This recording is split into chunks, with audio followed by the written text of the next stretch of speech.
యావత్ మహిళా లోకానికి అంతా కూడా క్షమాపణ చెప్పాలి. ఎందుకంటే గతంలో 5 సంవత్సరాలు మహిళలను కించపరుస్తూనే మాట్లాడినారు. చట్టసభల్లో కావచ్చు, చట్టసభల వెలుపల కావచ్చు, లేదు మీ పరిపాలనలో కావచ్చు. ఆగ్రహించిన మహిళా లోకం రోడ్డు మీదకి వచ్చి ధర్నాలు చేసినారు.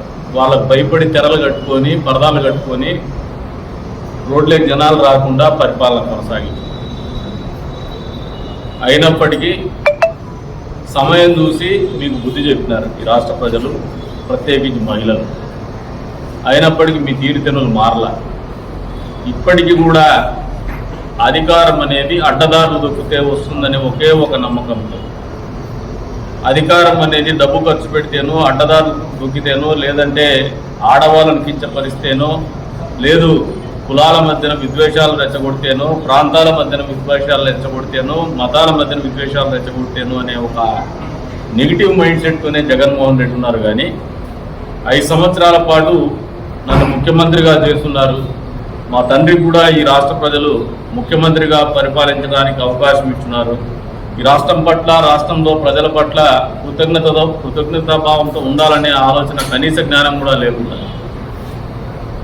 విచక్షణ రహితంగా ఆయన ఛానల్లో మహిళల్ని వేశ్యలుగా చిత్రీకరిస్తూ చేస్తున్నటువంటి ఆలోచన విధానానికి జగన్మోహన్ రెడ్డి క్షమాపణ చెప్పాలి ఈ సభ్య సమాజానికి అని చెప్పేసి సందర్భంగా స్పృహ లేకుండా ఇటువంటివి టెలికాస్ట్ చేయడం అనేది నిజంగా సిగ్గుతో తలంచుకోవాలి జగన్మోహన్ రెడ్డి.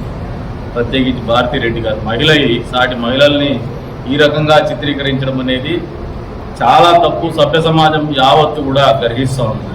ఈ రోజున కనీస బాధ్యత ఉండే ముఖ్యమంత్రి స్థాయిలో పనిచేస్తున్నాడు ఆయన భార్య భారతి సాక్షి యాజమాన్యాలుగా ఆమె బాధ్యత వహించాల్సినటువంటి వస్తుంది. కేఎస్ఆర్ గారు కావచ్చు, సీనియర్ జర్నలిస్ట్ ఆయన. అదేవిధంగా ఆయన ఎవరు కృష్ణంరాజు అంట, ఆయన అసోసియేషన్ ప్రెసిడెంట్. ఇటువంటి వాళ్ళు మనకు అధ్యక్షులుగా గౌరవప్రదమైనటువంటి స్థానంలో ఉండడం అనేది నిజంగా సభ్య సమాజం సిగ్గుతో తల ఉంచుకునేటువంటి పరిస్థితి. ఇంత పెద్ద ఎత్తున నిరసన జ్వాలలు వస్తున్నా, వెల్లుపుతున్నా జగన్మోహన్ రెడ్డి గారికి కానీ, భారతిరెడ్డికి కానీ చీము కుట్టినట్లేదు. ఈ రోజున వాళ్ళ ఆలోచన విధానం అనేది రాష్ట్ర ప్రజలు మొత్తం కూడా అర్థం చేసుకుంటారు. ఈ రకమైనటువంటి ఆలోచన విధానం ఉండేవాళ్ళు భవిష్యత్తులో మళ్ళీ ఎలక్షన్లు పోటీ చేయాలా, మళ్ళీ అధికారం వస్తుంది, 2.0 చూపిస్తా అని చెప్పి అంటారు. అంటే ఈ రోజున ఆయన 2.0 అంటే ఏ రకంగా ఉంటుందో ఆలోచన చేసుకోవాలి. 2.0 వచ్చే ఛాన్సే లేదు ఆయనకి. అయినప్పటికీ ఆయన ఆలోచన తీరుతెన్నుల్లో ఎక్కడ కూడా మార్పు రాలేదు. గతంలో మీ పరిపాలనా విధానం, మీ ఆలోచన విధానం నచ్చకే ప్రజలు మిమ్మల్ని తిరస్కరించారు. మీరేమో ఈవీఎంల మీద కంప్లైంట్ చెప్తూ బతికేస్తున్నారు. డిఫెన్స్ సెట్ చేస్తున్నారు. చేతగానమ్మ ఆడలేనోడు మధ్యలో మీద ఏడ్చినట్టు. అంతకుముందు మీకు 150కి వచ్చినప్పుడు కూడా ఈవీఎంలతోనే వచ్చిండేది. మీరు ఆయన ఫస్ట్ టైం ముఖ్యమంత్రి అయిండేది కూడా ఈవీఎంలతోనే అయిండేది. ఈవీఎంలు అనేది దాంతోనే మీకు ఎక్కువ భాగం విజయం వచ్చింది. మీరు ఎక్కువ భాగం అధికారాన్ని అప్పచెప్పినటువంటి పరిస్థితులు వచ్చినాయి. మీరేమో ఈవీఎం ఓడిపోయినప్పుడు మాత్రం ఈవీఎంల మీద ఏడుస్తూ కూర్చున్నారు. ఎప్పుడైనా నాయకుడికి కానీ, ఒక సంస్థకు కానీ, ఒక వ్యవస్థకు కానీ, ఒక రాజకీయ పార్టీకి కానీ ఆలోచన విధానం ఎట్లా ఉండాలంటే తప్పుల నుంచి నేర్చుకోవాలి.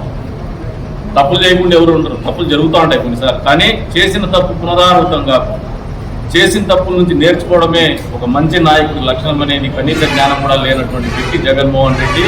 కనీస జ్ఞానము లేనటువంటి పార్టీ వైఎస్ఆర్సీపీ పార్టీ. అందుకే చెప్తున్నాను, ప్రజలందరూ కూడా మళ్ళీ ఆలోచనలో పడ్డారు.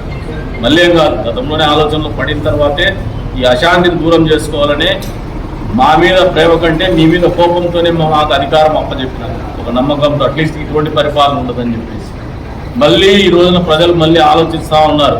ఉద్యోగస్తుల్లో అయితే మీరు అనుకుంటూ ఉండొచ్చు, ఉద్యోగస్తుల్లో వ్యతిరేకత ఉందో, ఇంకోటి ఉందో, వ్యతిరేకత ఉందో అని చెప్పేసి.